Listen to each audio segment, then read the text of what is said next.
Hello friends, जय जगन्नाथ। चलते आज बनवा खीरी। एक्चुअली सत कथाटा हूँ या मो स्वामी जड़े मीठा प्रेमी मनीष। मीठा ना जब आप चीनी भी देदेवे ना ताले से खुशी खुशी खाईदेवे। तो छाड़ू मु थाऊ थाऊ चीनी कौन पे खाया पड़ो। आज फरमाइश मु बनाऊँगी खीरी। तो चलते देखा खीरी मुझे बनई।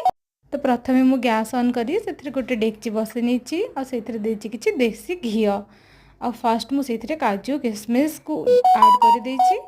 ताको टिके हमें ड्राई रोस्ट करी काढ़ी नबा। तो ताको प्लेट रे काढ़ी नबा, ताको प्लेट रे रखी नबा। तो एबे हमें डेक्ची देदबा आ टिके देसी घी आ सेथिरे रखी नबा किछि चीनी। ताको हमें कैरामलाइज करिया पई छाड़ दबा। चीनी कैरामलाइज हो गला परे हमें एठी देदबा गोटे पैकेट क्षीर। तो क्षीर को हमें फुटिया पई छाड़ दबा। तापर पे देखंतु आमे साइड रे एठी प्रेशर कुकर रे किछि अरुआ चाउल टिके गुजराती को मु एठी प्रेशर कुकर करनी थिली आ से चाउल को मु एठी हैंड ब्लेंडर साहाय्य टिके ब्लेंड करनी थिली। ताको मु एबे से गरम क्षीर रे दे देबी। तापर आमे से फुटुथिबा क्षीर रे दे दबा किछि कंडेंस मिल्क, स्वाद अनुसार चीनी, टिके लूण आ किछि गुजराती को छेची दे दबा। तापर आमे ताको फुटिया पई छाड़ दबा। तो एमती भाबे 20 मिनिट फुटेला परे क्षीर एबे हमर आधा हो जाईची आ हम खीर रेडी हो जाईची। तो आपको एबे हमें ढांकुनी देके साइड रे रख दबा।